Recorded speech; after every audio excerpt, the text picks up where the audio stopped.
হাসান বসরি রাবিয়া বসরি আমরা নাম গানা শুনেছি হাসান বসরি তাকরীর করতেন বক্তব্য দিতে একদিন হাজারো হাজারো মানুষ দাঁড়ায় আছে বক্তব্য শোনার জন্য কিন্তু তিনি বক্তব্য শুরু করে না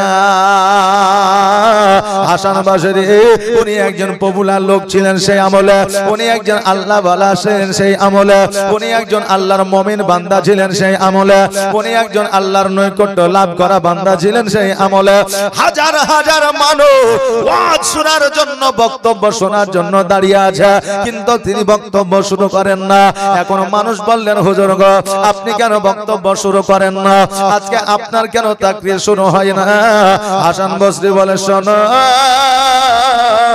আমি যে বক্তব্য দিব তাকরীর করব এই জায়গায় আমার বক্তব্য শোনার মতো কেউ না এখন তারা বলতেছে হায় রে হাজার হাজার মানুষ হাসান বসরিকে দেখার জন্য দাঁড়িয়ে আছে আবার তিনি বলছেন বক্তব্য শোনার মতো লোক নাই কারণটা কি হুজুর গো আপনি কি দেখতে পান না এতগুলো মানুষ আছে তবু আপনার নজরে কি পড়ে না এরা কি বক্তব্য শোনার জন্য আসে না আপনি কেন বলছেন বক্তব্য শোনার মতো লোক না হাসান বসরি বললেন শোনো রে এই যে লোকগুলা এই জায়গায় এসেছে এরা শুধুমাত্র আমাকে দেখার জন্য এসেছে এরা এই যে লোকগুলা এই জায়গায় এসেছে এরা শুধুমাত্র মাহফিলটা দেখার জন্য এসেছে কিন্তু আমি যে কথাগুলো বলবো এই কথাগুলো তারা শুনে আমল করবে না আমার কথা শোনার পরে একজনই আমল করবে সে যতক্ষণ পর্যন্ত না আসবে ততক্ষণ পর্যন্ত আমি বক্তব্য শুরু করব না এই কথা বলতে বলতে এমন একজন চলে এসেছে রে বাবা বক্তব্য শুরু হয়ে গেছে বলে হুজুর গো এমন একজন ব্যক্তি এই জায়গায় এসেছে কে সে তার নাম কি আজকে আপনি বক্তব্য শুরু করে দিলেন কারণটা কি বলে আমার বক্তব্য শোনার পরে আমল করবে একজন আমার বক্তব্য শোনার পরে একজনাই গুণ রাখবে যার নাম হলো রাবিয়া বসরি জোরে বলেন সুবহানাল্লাহ বাবাজি ভাইরা এইরকম শ্রোতা হইতে হবে আর এইরকম বক্তাও হইতে হবে নাকি বলে এইরকম শ্রোতাও হইতে হবে আর এইরকম বক্তাও হইতে হবে এখন বাবা আর ছেলে গেছে জুম্মার দিনে নামাজ পড়তে এখন নামাজ পড়তে যাওয়ার পরে ইমাম সাহেব বক্তব্য শুরু করেছে যে 25 বছর পার হলে ছেলের বিয়ে দিতে হবে ছেলে রোজগার করুক আর না করুক এখন ওই ছেলে বলছে বক্তব্য যদি শুরু হয় তো আজকেই হয়েছে কথা বুঝলেন না আপনাদের মসজিদে ইমাম আছে জি কোথায় ইমাম সাহেব বাড়ি চলে গেছে ডবল ইমাম নাকি জি নাইবে ইমাম আর মেন ইমাম তাই তো তো বিরাদার নাইবে ইমাম কো দেখতে পাইলাম না মেন ইমাম কো দেখতে পাইলাম না আচ্ছা সুবহানাল্লাহ জাযাকাল্লাহ যে ইমাম থাকলে ইমামকে না দেখলে জান জুড়ায় না আর বক্তা আসলে ইমামের সঙ্গে একটু সাক্ষাৎ করে কিন্তু এখানে সাক্ষাৎ করেছে কিন্তু পরিচয় দেয়নি যে আমি এখানকার ইমাম কথা বুঝলেন তা ইমামেরা জুম্মার দিনে দেখেন কোন না কোন বিষয় নিয়ে বক্তব্য রাখে ঈমান নিয়ে রাখে আমল নিয়ে রাখে নামাজ নিয়ে রাখে রোজা নিয়ে রাখে শবে মেরাজ সম্পর্কে রাখে শবে বরাত সম্পর্কে রাখে না রাখে তো সেই জুম্মাতে রেখেছে বক্তব্য যে ছেলে যদি জুয়ান হয় বিয়ে দিয়ে দিতে হবে এখন ওই ছেলে বলছে এতদিনে বক্তব্য কাজে লেগেছে বাপ বিয়ে দিচ্ছে না বক্তব্য শুনবে এই শুনে যদি আমার বিয়েটা দেয় তো দিবে এই বলে বক্তব্য আধ ঘন্টা ধরে শুনলো শোনার পরে এবার ইমাম সাহেব খুতবা দিবে ও চিন্তা করছে একবার বাপের দিকে তাকিয়ে দেখি যদি বাপ মিচকি মিচকি হাসে তো জানবো যে কাজ হবে আর যদি বাপের মনটা খারাপ থাকে কাজ কিন্তু আমার হবে না আগের মানুষ বলতো যে মানুষের মুখ দেখলে দেশের বার্তা পাওয়া যায় বলতো না যে তো বাপের দিকে একবার তাকিয়ে দেখি বক্তব্যের সময় তো লজ্জায় তাকাইতে পারিনি তো এবার একবার তাকিয়ে দেখি তো ছেলে যখন আস্তে আস্তে লজ্জায় বাপের দিকে তাকিয়ে দেখছে তো বাপ ঘুমাইছে আচ্ছা অনেকে মসজিদে যায় জুম্মার দিনে তো ঘুমায় না যে ঘুমায় তো বাপ ঘুমাচ্ছে ই বলছে যে মৌলবীর বক্তব্য দেওয়াই হইলো আর আমার শোনাই হইলো কাজ হবে না তা আমরা যে সন্ধ্যা থেকে লাগেছি বুঝলেন, ওবায়দুল্লাহ সাহেব বলে গেলেন আমি বলে যাব, তো এই রকম যদি পরিস্থিতি হয় তো আমাদের বলাই হবে, কাম হবে না। বক্তাকেও চতুর হতে হবে, বক্তার মধ্যে ক্যাপাসিটি থাকতে হবে, শ্রোতার মধ্যেও ক্যাপাসিটি থাকতে হবে। এই যে লাইট গুলো জ্বলছে যথেষ্ট পরিমাণে ভোল্টেজ আছে বলে জ্বলছে, এখন ওর দরকার 12 ভোল্টেজ, ও পাইছে 6 ভোল্টেজ, তো জ্বলবে? লিভাবে জ্বলবে, লিভাবে জ্বলবে, না হলে আলো দিবে না। তাই হয় কি হয় না? ফিউজ হয়ে গেল হয় না? হয়। তো বক্তাদের ভোল্টেজ হলো শ্রোতা, কি বুঝলেন? তো শ্রোতারা যেমন ভোল্টেজ দিবে বক্তা তেমন লাইট দিবে, নাকি বলেন? জি। তো আপনার শ্রোতা, আপনার শুধুই মাত্র শ্রোতা হবে তা নয়, বক্তাকে ভালো হতে হবে, ট্যালেন্টেড হতে হবে, আর শ্রোতাকে শোনার মতো মানসিকতা রাখতে হবে। বাবাজি ভাইরা আমার শুনলেন, জেনেলেন, একবার মন দিয়ে শুনে। আমার রাবিয়া বাসরি যখন চলে আসলেন, হাসান বাসরি বক্তব্য তাকরীর শুরু করে দিলেন। উনি জানতে পারলেন, বুঝতে পারলেন আমার বক্তব্য শোনার মতো মানুষ চলে এসেছে। জোরে বলেন সুবহানাল্লাহ। বাবাজি ভাইরা আপনাদের বলতে চাই, ওরে মা বোনেরা ভাইরা, আজকে বিছানায় ঘুমিয়ে না থাকিয়া সারা জীবন কবরের মধ্যে ঘুমাবে কিয়ামত পর্যন্ত। আজকে জগতের মধ্যে আল্লাহ পরীক্ষা করতে পাঠিয়েছে, আজকে পরীক্ষা তুমি পাস করে যাও, আজকে পরীক্ষায় তুমি পরীক্ষার হলটে এমন একটা চরিত্র ব্যবহার দেখে দে, মাস্টার তোমার চরিত্র ব্যবহার দেখে 10টা নাম্বার যেন মহব্বতে দিয়ে দেয়, নাকি বলে? আজকে আমরা জগতের মধ্যে আছি, আমাদের নাম্বার থাকবে কি থাকবে না? অবশ্যই আমাদের নাম্বার থাকবে। আজকে জগতের মধ্যে যখন আমরা পরীক্ষা দিই, ফার্স্ট সেকেন্ড থার্ড হলে তাদেরকে একটা উপহার দেওয়া হয়, আমরা কেউ কিয়ামতের দিন দেওয়া হবে। আল্লাহ তাবারাক তাআলা প্রত্যেককে ডাকবে, ডাকার পরে আমার আল্লাহ তাবারাক তাআলা একটা করে উপহার দেবে। আদম আলাইহিস সালামকে সোনার মুকুট দেবে, ঈসা আলাইহিস সালামকে সোনার মুকুট দেবে, বাবা ইব্রাহিম আলাইহিস সালামকে সোনার মুকুট দেবে, হাফেজের বাপকে দেওয়া হবে, আলেম ওলামাকে দেওয়া হবে, রাজমিস্ত্রি বাপকে দেওয়া হবে, কৃষকদের দেওয়া হবে, যেই পরীক্ষায় পাস করবে তাকেই দেওয়া হবে। প্রত্যেককে আমার আল্লাহ তাবারাক তাআলা হীরার মুকুট দেবে, সোনার মুকুট দেবে, চাঁদের মুকুট দেবে। আমার নবীকে বলবে, নবী গো আপনি কি উপহার নেবেন বলে? আচ্ছা বলেন, এই জায়গায় প্রশ্ন জাগবে কিনা যে আমার আল্লাহ প্রত্যেককে উপহার দিলেন আর নবীকে জিজ্ঞাসা করলেন, বলেন কি উপহার নেবেন? আজকে গ্রামবাসী পাড়া প্রতিবেশী যখন কোন অনুষ্ঠান করে বিয়ের, আপনাকে যখন নিমন্ত্রণ দেয়, আপনাকে যখন ইনভিটেশন কার্ড দেয়, আপনি খেতে যান ওই বাড়িতে, না যান না? যান, যাওয়ার পরে আপনি কি তাকে জিজ্ঞাসা করেন যে কি উপহার লিবা? থালা লিবা না বাটি লিবা না গ্লাস লিবা? বলি না, হয় আমরা টাকা দিয়ে আসি, না হলে থালা দিয়ে আসি, না হলে বাটি দিয়ে আসি, না হলে স্বর্ণ দিয়ে আসি। আমাদের যেটা মন যায় আমরা সেটা গ্রামবাসীকে দিয়ে আসি, অনুষ্ঠান খেয়ে আসি।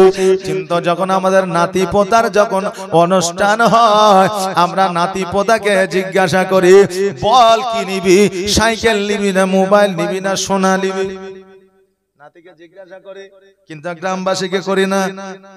যাবো 500 টাকা দেবো, 1000 টাকা দেবো, খাইয়া চলে আসবো, নাকি? আর নাতি পোতা যখন হয় তখন নাতি পোতাকে জিজ্ঞাসা করে, কি নিবি রে?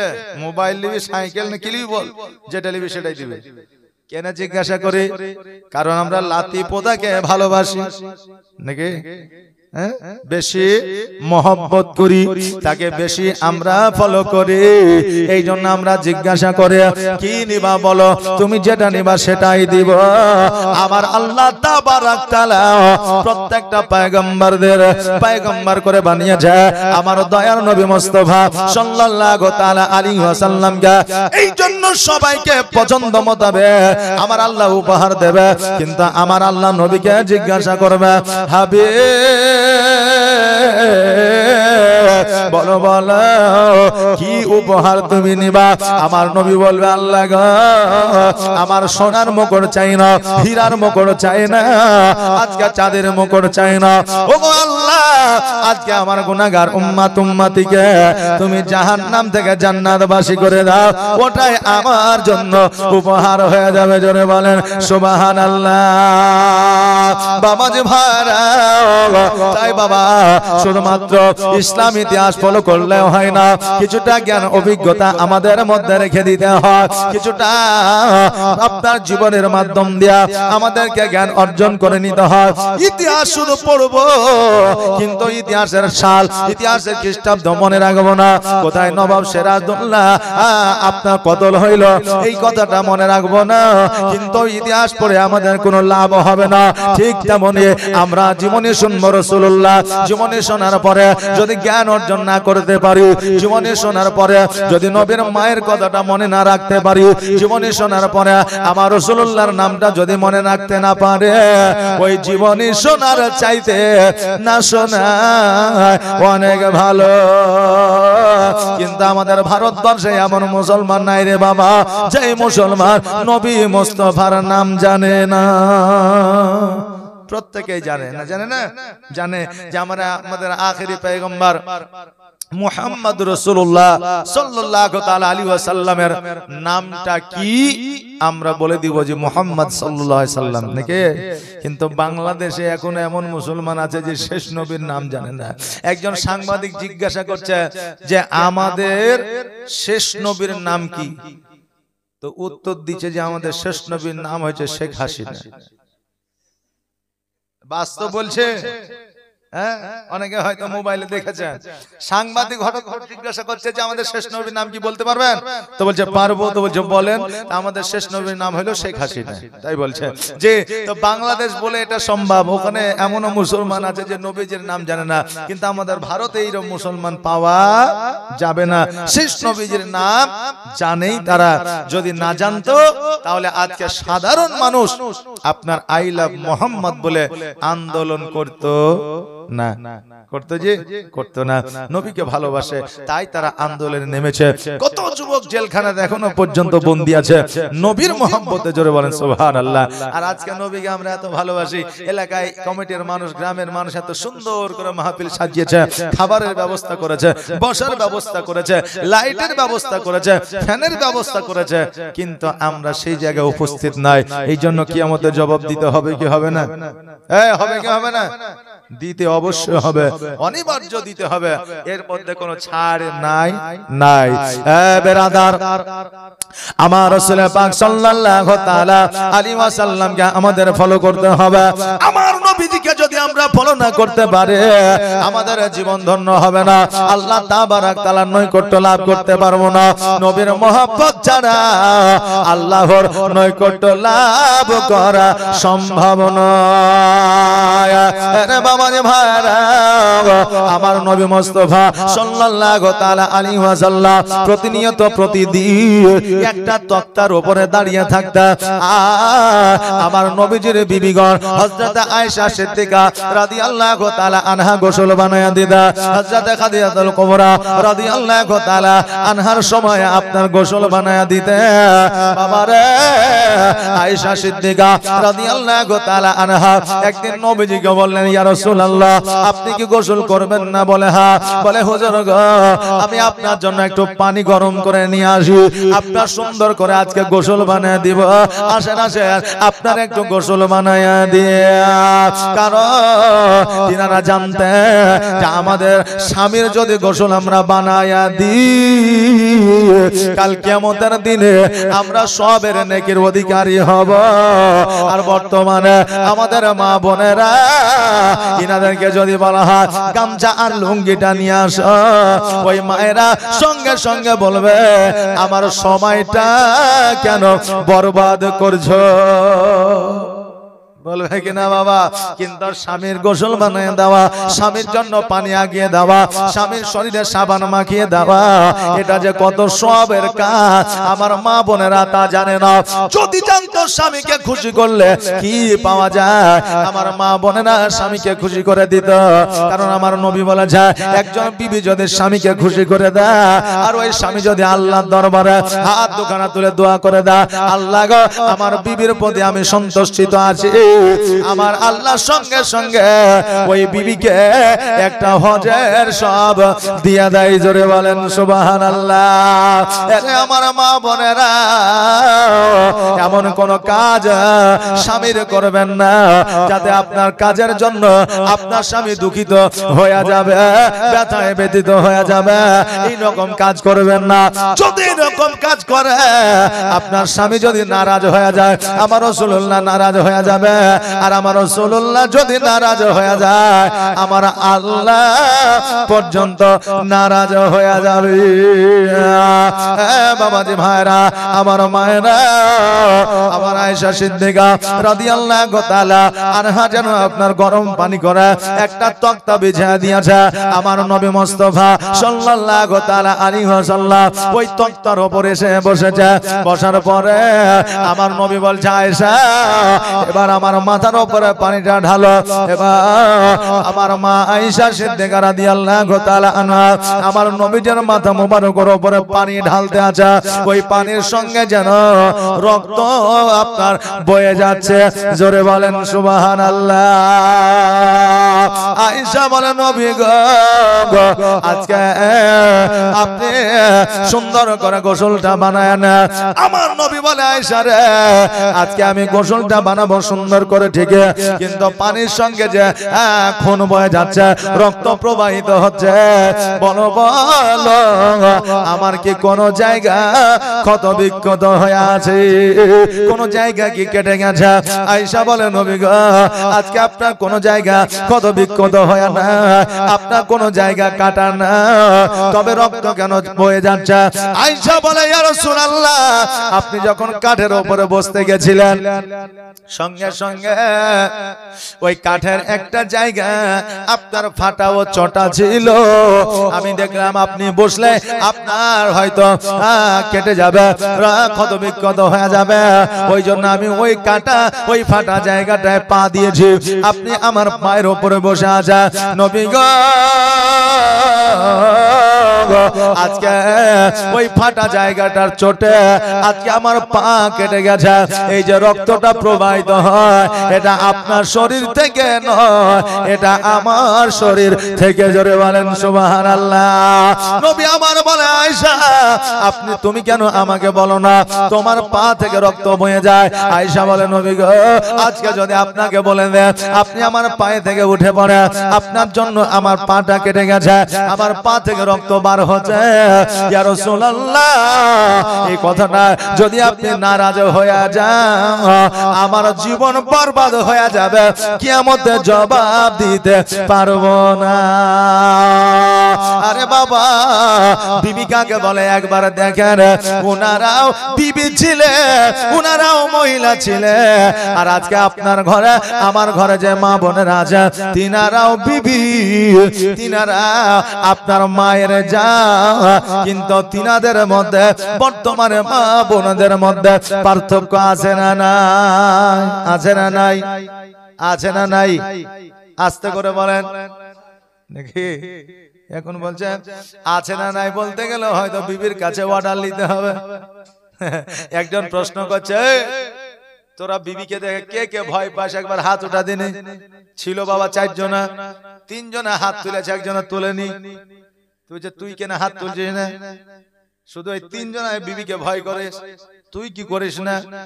বলছে আমার কি মাথা খারাপ হয়েছে, আমি বিবিকে না শুধিয়ে হাত তুলবো, বাড়িতে যে মায়ের খাবো? কথা বুঝলেন না? 3 জন 4 জন আছে, বলছে তোরা কে কে বিবির কথা মতো চলিস? তো 3 জনা হাত উঠিয়েছে। ও বলছে এখনো জগতে মরদ আছে যে নিজের মস্তানি নিয়ে চলে, বিবির কথা শুনে না। তো আচ্ছা তুই কেন হাত তুলিস নি? তো বলছে যে আমি বিবির কে না বলে হাত তুলবো, বাড়ি যে মায়ের খাবো? আগে বিবিকে শোধাবো, তারপরে আয়সা বলবো, তারপরে ও যদি বলে হাত তোল তাহলে তুলবো, আর যদি বলে না হাত তুলতে হবে না তাহলে তুলবো না। কথা বুঝলেন না? জি বাবা, তো ওই রকম জিজ্ঞাসা করার ব্যাপার আছে নাকি? আছে? নাই। তাহলে আওয়াজ দিয়ে কথা বলতে আমাদের অসুবিধা না। বাবাজি ভাইরা, আমার আয়েশা সিদ্দিকা রাদিয়াল্লাহু তাআলা আনহাকে বললেন, আয়েশা কোন জায়গাটা একবার দেখা, যে জায়গাটা তোমার কেটে গেছে।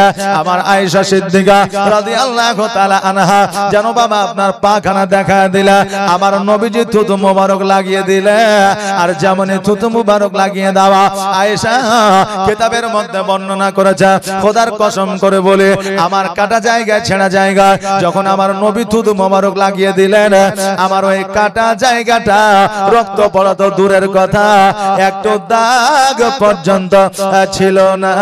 জোরে বলুন সুবহানাল্লাহ।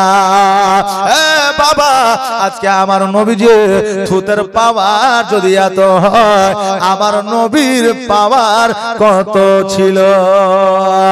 বাবা যে ভাইরা, ও আমার মা বোনেরা, আজকে আয়েশা সিদ্দিকা রাদিয়াল্লাহু তাআলা আনহা ওই কাটা জায়গা ছেঁড়া জায়গা থুতু মুবারক দেয়া ভালো করে দিলা। নবী আমার গোসল বানায় নিলা। গোসল বানায় নেওয়ার পরে আয়েশা সিদ্দিকা রাদিয়াল্লাহু তাআলা আনহাকে নিয়ে যেন বাড়ির মধ্যে গেল। বাড়িতে যাওয়ার পরে আয়েশা সিদ্দিকা রাদিয়াল্লাহু তাআলা আনহাকে নিয়ে একই সঙ্গে আপনার খাইলা, খেতে বসলে, আর আমার নবী বললেন, আলহামদুলিল্লাহ আয়েশা, আজকে এই সবজিটা কে বানিয়েছে? আয়েশা, আজকে খাবারটা কে বানিয়েছে? আয়েশা মিচকে হাসি দিয়া বললে, নবী গো, আজকে আমি খুব সুন্দর করে এই খাবারটা আপনার জন্য বানিয়েছি। নবী আমার বলে, আয়েশা, আজকে যে খাবারটা তুমি বানিয়েছ অতি সুন্দর লাগতেছে, এত সুন্দর স্বাদ খাবারে যেন মন প্রাণ জড়িয়ে যাচ্ছে। আয়েশা যেন খুশি হয়ে গেলে, কারণ আমার নবী বলেছে বিবিরা রান্না করে দেবে, কাপড় পরিষ্কার করে দেবে, তোমার খিদমত করে দেবে, তোমার সন্তানকে লালন পালন করে দেবে। তুমি কখনো বলিও না বিবিকে যে তোর ব্যবহার ভালো না, তোর কাজ ভালো না, তোর খাবার ভালো না, তোর কথাবার্তা ভালো না, এই কথা বলবে না। বিবিকে সর্বদা বড় করে রাখবে। খাবারে যদি লবণ হয় তবুও বলবে খাবার ভালো হয়েছে, কাপড় যদি অপরিষ্কার হয় তবুও বলবে সুন্দর পরিষ্কার হয়েছে। যদি বিবি সঠিক করে কথা না বলে, যদি একটু টেনে করে কথা বলে, তবুও বলবে ভেরি নাই, তোমার কথার সুর ও তাল বহুত বড় মিষ্টি। এটা কে বলেছে? আমার নবী বলেছে বলবে, কারণ এই কথা বললে বিবিরা খুশি হয়ে যাবে, আর বিবিরা যদি খুশি হয় ওই বাড়িটাই আপনার জন্য জান্নাত হয়ে যাবে। বাড়ির বিবি যদি ভালো হয় ওই ঘর স্বর্গ হবে, আর বিবি যদি খারাপ হয় জাহান্নামের চাইতেও বড় জাহান্নাম ওই বাড়িখানা হয়ে যাবে। নাকি বলে? এই জন্য আমার রাসূল বলেছে বিবিদের বেশি বেশি করে প্রশংসা করবে। আজকে এই জায়গায় শুনলেন মাওলানা পিয়ারুল বলল বিবিদের প্রশংসা করবে। রাত্রি বেলায় গিয়ে বিবিদের প্রশংসা করিয়েন না, সকাল বেলা জ্বালা আরো বাড়বে। নাকি আমার মা বোনেরা ওয়াজ শুনছে মনে হয় নাকি? যে তো মা বোনেরা বলবে কাল মৌলবি বলেছে তাই তুমি প্রশংসা করছো, কই আগে তো করোনি। যে ভুলিবে তারপরে প্রশংসা করবে। কারণ এক মৌলবি সাহেব বক্তব্য রেখেছে আর বলেছে যে বিবিদের বেশি বেশি করে প্রশংসা করবে, সবজি পোশাক আশাকের প্রশংসা করবে। বলে ঠিক আছে, যুবক বাড়ি গেছে রাত্রি 12টার সময়, যাওয়ার পরে খেতে বসেছে। আচ্ছা বলেন, আপনাদের এখানে খাবারের ব্যবস্থা আছে, খেতে পাবেন, কিন্তু অনেক জলসায় খাবারের ব্যবস্থা থাকে না, তাই না? তো বাড়িতে যে খেতে বসেছে, এখন খেতে বসেছে, হ্যাঁ খেয়েই যাচ্ছে, আর হঠাৎ করে মনে পড়লো যে মৌলবি তো বলেছে যে বিবিদের খাবারের প্রশংসা করলে বিবি খুশি হয়ে যায়, তাই যা হবে হবে বিবিকে একটু খুশি করেই দিই। কথা বললাম। এখন ও বলছে হারে রহিমের মা বলে কি বলে তরকারিটা আজকে খুব সুন্দর হয়েছে। এখন ও মুখটা গুমড়া করে চুপ করে মুখের নিচু করে বসে আছে। এর মাথা কিন্তু কাজ করছে না যে মৌলবি বললে যে বিবির নাম করলে বিবি খুশি হয়ে যায়, তা আমার বিবির মুখটা বেজার হয়ে গেল কেন? ওকে বলছে হারে তোর মুখটা কেন এইরকম হয়ে গেল, আগে তো ভালো ছিল। মৌলবি বললে খুশি হবে, তুই বেজার হয়ে গেলে কেন? তবে যে বেজার হব না, আজ 11 বছর বিয়ে হয়েছে, জীবনে কোনদিন সবজি রুটি ভাত মাংসের নাম করনি যে ভালো হয়েছে। আর আজকে যেই সন্ধ্যাবেলায় পাশের বাড়ির ভাবি তরকারি খেন দিয়ে গেছে, অমনি বলছে তরকারি ভালো হয়েছে। একবার তো আমার কথা বলো না। তো বাবা, প্রশংসা করতে গেলে আগে দেখতে হবে যে আসলে ওই বিবি ওয়াজ শুনেছে কিনা, ওই তরকারি পাশের বাড়ির কিনা, ওই তরকারি আসলে আমার বিবি রান্না করেছে কিনা। কথা বুঝলেন না? কারণ আমরা বেটা ছেলে তো, আমরা মরা পর্যন্ত ছাত্রই থাকবো, মাস্টার হতে পারবেন না। মরা পর্যন্ত ছাত্রই থাকবেন।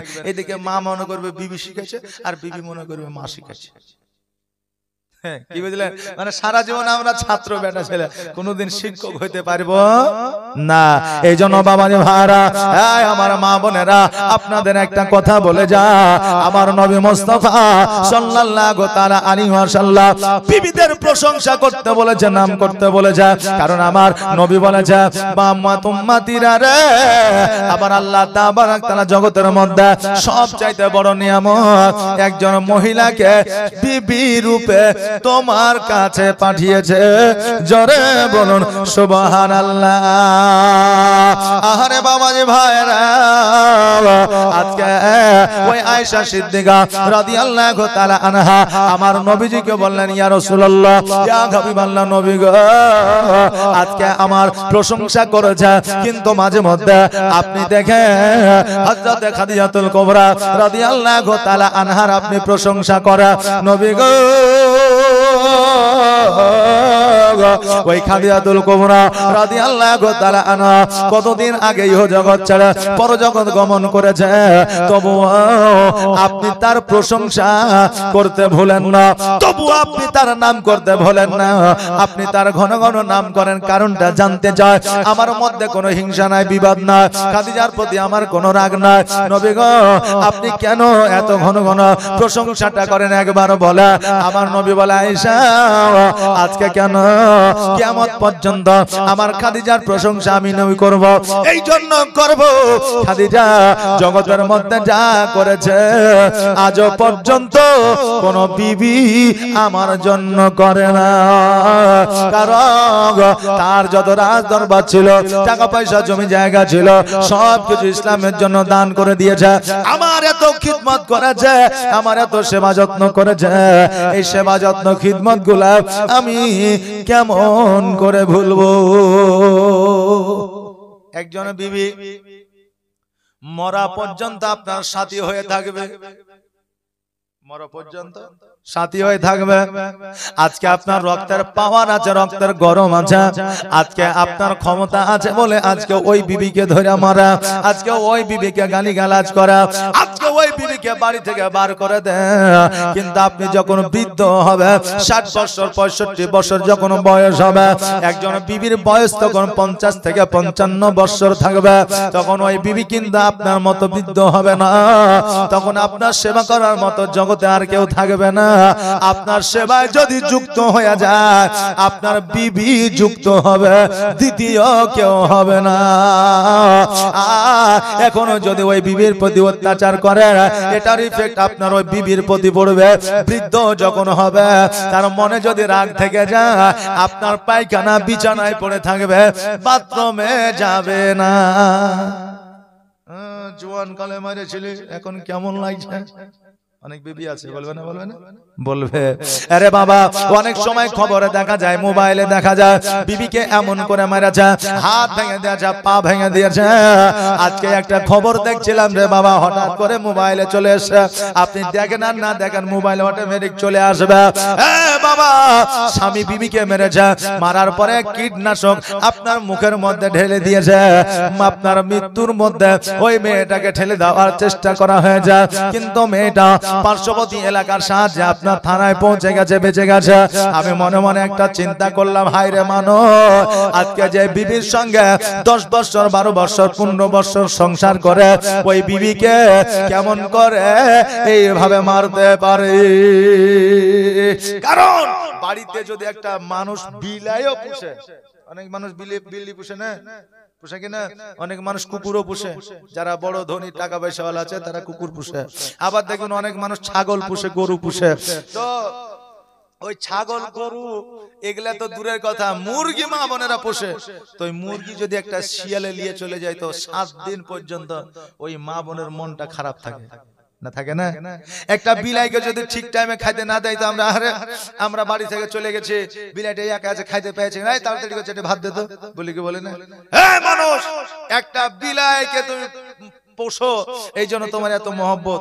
যেই বিবি তোমাকে রান্না করে খাওয়াইলো, সন্তান উপহার দিল, যেই বিবি তোমাকে হাত টিপে দিল, পা টিপে দিল, যেই বিবি তোমার ক্লান্ততে তোমাকে সান্ত্বনা দিল, ওই বিবিকে তুমি এই রকম করে কেমন করে মারো? একটা মানুষের সঙ্গে থাকছে 10 বছর 15 বছর, তার প্রতি তোমার মহব্বত হয় না? একটা ছাগলের প্রতি মহব্বত হয় মানুষের, আর তুমি মানুষের প্রতি মহব্বত করো না।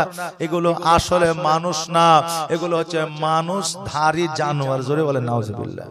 মানুষ হইলেই মানুষ হওয়া যায় না। আমি মানুষ হইয়া জন্ম লইয়া মানুষে করিলাম কি? আমি মানুষ হইয়া জন্ম লইয়া মানুষে করিলাম কি? আমি নবী না চিনিলাম, কি ভুল করিলাম, ঝুলিতে ভরিলা কে? আমি মানুষ হইয়া জন্ম লইয়া মানুষে করিলাম কি? বাবা যে ভাইরা, মসজিদে ইবাদত করতে আসার আগে আপনাকে মানুষ হতে হবে, রোজা রাখার আগে আপনাকে মানুষ হতে হবে, বাবা তাহাজ্জুদ নামাজ পড়ার আগে আপনাকে মানুষ হতে হবে, হজ আদায় করার আগে আপনাকে মানুষ হতে হবে। আপনি যদি মানুষের মতো মানুষ না হতে পারেন, আপনার নামাজ, রোজা, হজ, যাকাত আল্লাহর দরবারে কবুল হবে না। তাহলে আগে আমাদের মানুষ হওয়া দরকার, কি দরকার নয়? জি, আমরা জানি, কেতাবে পড়েছি, শুনেছি যে রাসূলুল্লাহকে যে একবার চামড়ার চোখে দর্শন করে নিল, তার জন্য জাহান্নামের আগুন হারাম হয়ে গেল। আচ্ছা বলেন, আবু জেহেল নবীকে দেখেছিল না দেখেনি? একটু হ্যাঁ না বলেন। তা আবু জেহেল কি জান্নাত পাবে? পাবে না। তাহলে রাসূলুল্লাহ বললেন যে আমাকে যে একবার দেখে নিল তার জন্য জাহান্নামের আগুন হারাম হয়ে গেল। তাহলে আবু জেহেল চোখে একবার লয়, শত শত হাজার বার দেখেছে, তবুও জান্নাতে যেতে পারবে না। তার কারণ আবু জেহেল মানুষ রূপী ছিল, কিন্তু মানুষ ছিল না। জোরে বলেন সুবহানাল্লাহ। আমরা কোন নবীকে দেখে জান্নাতে যেতে হবে, কিন্তু মানুষ না হলে আমাদের নামাজ, রোজা, হজ, যাকাত কিছুই কবুল হবে না। জোরে বলেন সুবহানাল্লাহ। একবার দরুদ পড়েন, আল্লাহুম্মা সাল্লাল্লাহু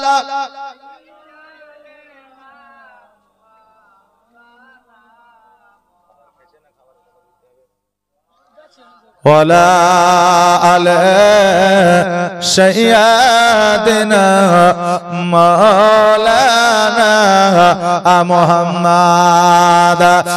বাবাজি ভাইরা, আমার মা বোনেরা, আল্লাহ তাবারাক তাআলা একজন মুমিনতা অর্জন করার জন্য 1 বছর নয়, 2 বছর নয়, 3 বছর নয়, 5 বছর নয়, 10 বছর নয়, 70 বছর ধরে একটা ঘরে আল্লাহর ইবাদত বান্দেগি আপনার শুরু করেছে।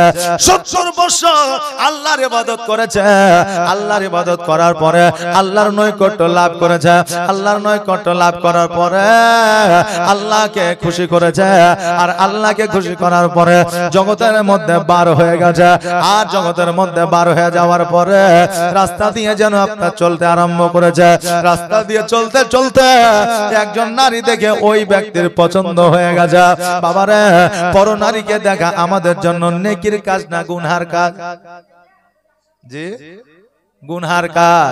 আমরা জানি, জানার পরে এটা মানি না। পরের বিবিকে দেখা হলো গুনহার কাজ, আর নিজের বিবিকে দেখা হলো নেকির কাজ। আমার রাসূল বলেছেন নিজের বিবিকে নিয়ে একই কম্বলের মধ্যে যতক্ষণ ঘুমায়া থাকবে অর্থাৎ শুয়ে থাকবে অতক্ষণ তাদের প্রতি আল্লাহর তরফ থেকে রহমত বর্ষিত হবে। জোরে বলেন সুবহানাল্লাহ। কিন্তু এই নেকির কাজগুলো আমরা ছেড়ে দিয়ে মানুষ কি করে বিবির ঘর বাদ দিয়ে আমরা ওই চায়ের দোকানে ক্যারাম খেলি একটা পর্যন্ত। কথা বললেন না, মানে নেকি করার কথা ছিল কিন্তু আমরা গুনাহ করি, বুঝলেন না। বিবি যদি ফোন করে যে হ্যাঁ গো কাজে তো গেলে তো কাজ হবে না, বাড়ি চলে আসবে, খাবার দাবার খাইছো না খাওনি, তো ঘুরিয়ে বলবে যে তুই তো জানিস যে আমি কাজে এসেছি, তোকে ফোন করতে কে বলেছে, ফোন রাখ, সন্ধ্যাবেলায় ফোন করবে, কিছু নিয়ে যাওয়ার দরকার হলে বলবি আমি বাজার থেকে নিয়ে যাবো। কথা বলেন না, বিবি ফোন করেছে নারাজ হয়েছে। আর যখন পাশের বাড়ির ভাবি বা পরনারী যখন ফোন করেছে হ্যাঁ গো কি করছো, তো যে বলো অসুবিধা নেই কাজ করছে, না না সারা দিন গাড়ি চালাচ্ছে, আরে কানে মোবাইল ধরে নিয়েছে, ওই যে বলো চলছে গাড়ি, তখন আর বিপদ নাই, তখন আর আপদ নাই, তখন আর আপনার কাজ নাই কাম নাই, তখন বলে ফ্রি আছে, টোটালি ফ্রি। আর বিবি যখন ফোন করে তখন কাজে ব্যস্ত আছে। কথা বললেন না। তা আমরা বর্তমানে যেগুলো হারাম সেগুলোকে ফলো বেশি করি, আর যেটা আমার জন্য হালাল সেটাকে ফলো আমরা কম করি। বাবা শুনতে যদিও খারাপ লাগে এটাই বাস্তব। কথা কি আমার বুঝতে পারছেন? শুনতে যদিও খারাপ লাগে তো এটাই বাস্তব।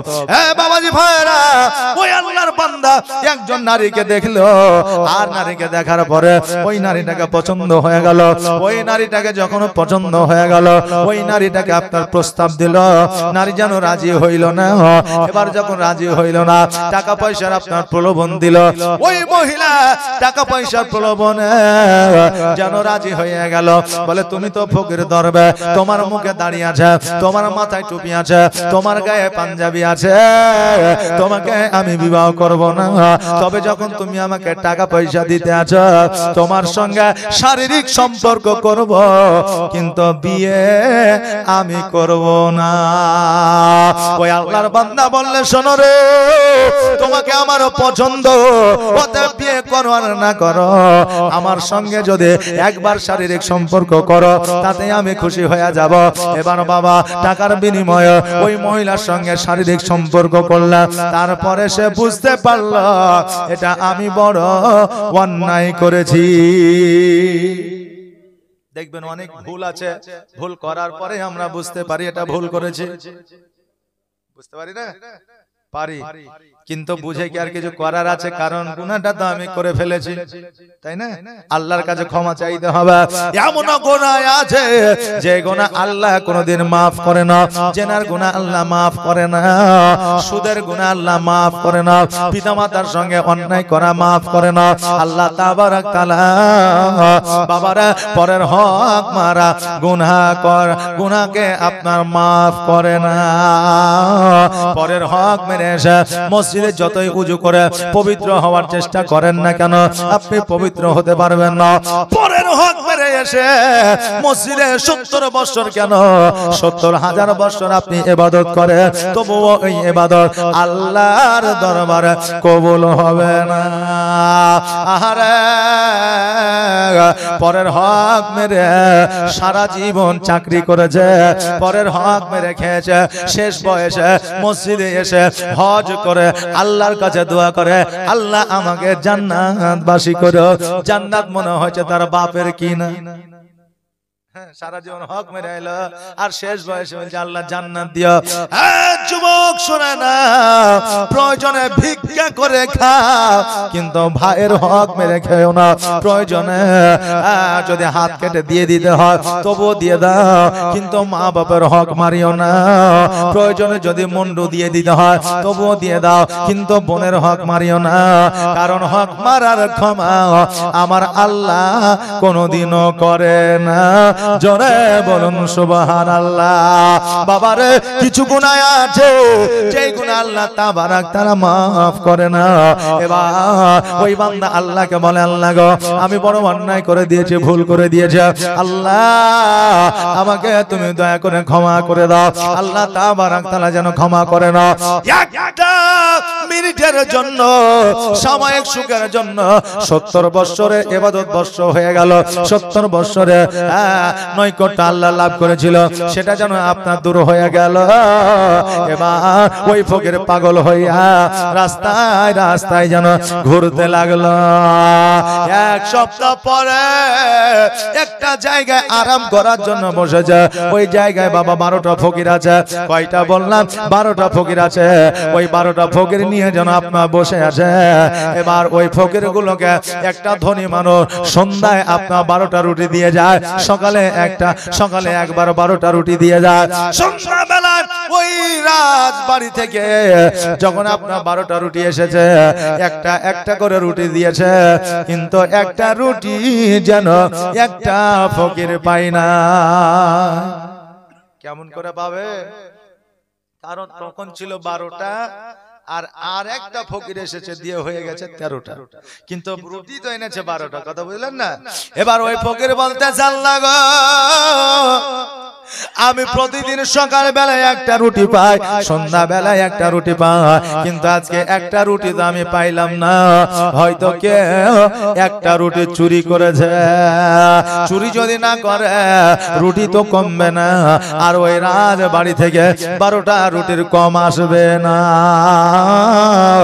এই বলে ওই ফকির আল্লাহর দরবারে দোয়া করেছে আল্লাহ আজকে আমার ভাগ্যে কি রুজি লেখো না এই বলে ওই ফকির কান্না করতেছে কিন্তু আসলে ওই ফকিরের রুটিটা ওই আল্লাহর গুনাহগার বান্দা নিয়েছে ওই বান্দা বলছে ফকির গো তুমি কেন কান্না করো বলে আমি এই জন্য কান্না করি আমি প্রতিদিন একটা করে রুটি পাই আজকে রুটি পাই না আমি ক্ষুধার জ্বালা কেমন করে নিবারণ করব আমি ক্ষুধার্ত পেটটাকে আমি কেমন করে পূরণ করব ওই জেনাকারী বান্দা নিজের রুটিটা না খাইয়া আপনার ওই রুটিটা ফকিরকে দিয়ে দিল ফকিরকে দিয়ে দেওয়ার পরে ওই ফকির রুটিটা আপনার খাইলো এইদিকে এই বান্দা ক্ষুধার জ্বালায় মারা গেল মারা যাওয়ার পরে এবার বাবা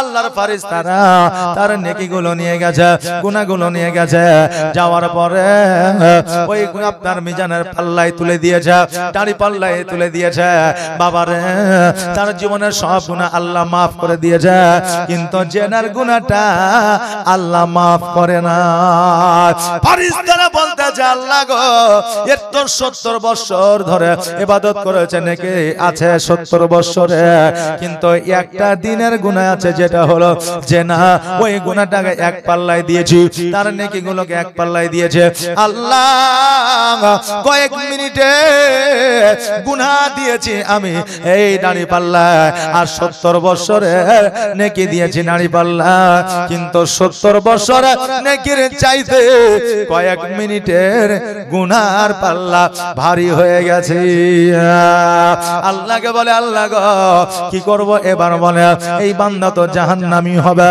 আল্লাহ বলে ফেরেশতারা রে তুমি তার 70 বছরের নেকি তুমি তুলেছ কিন্তু একটা নেকি তুমি তুলো না বলে কোন নেকি বলে আগামী কালকে রাত্রি বেলায় এই বান্দা মারা গেছে আগামী কালকে একটা রুটি ফকিরকে দান করে দিয়েছে ওই রুটিটা তার নেকির পাল্লায় একবার তুলে দেখো বাবারে ওই রুটি খানা যখন নেকির পাল্লায় তুলে দেওয়া হলো গুনার পাল্লা যেন হালকা হয়ে গেল জোরে বলেন সুবহানাল্লাহ বাবা যে ভাইরা এবার ওই নেকির পাল্লা যখন ভারী হয়ে গেল গুনার পাল্লা যখন হালকা হয়ে গেল এবার আল্লাহর ফেরেশতারা বলে আল্লাহ গো এটা কেমন করে সম্ভব বলে এই জন্য সম্ভব যে আমি আল্লাহ কোন ক্ষুধার্ত ব্যক্তিকে যদি একজন খাবার খাওয়া তার কাবিরা গুনাহ পর্যন্ত আমি আল্লাহ maaf করে দিই জোরে বলে সুবহানাল্লাহ বাবা যে ভাইরা ওগো আমার মায়েরা আজকে মাহফিলটা মসজিদের উন্নতি করবে আজকে জীবনে কত গুনাহ করেছে আজকে আপনার আব্বা মা অন্ধকার কবরে শুয়ে আছে আজকে বলবো বাবা রে আজকে এই মসজিদে 5টা মা মানুষ কি 1000 করে দিতে পারবেন না?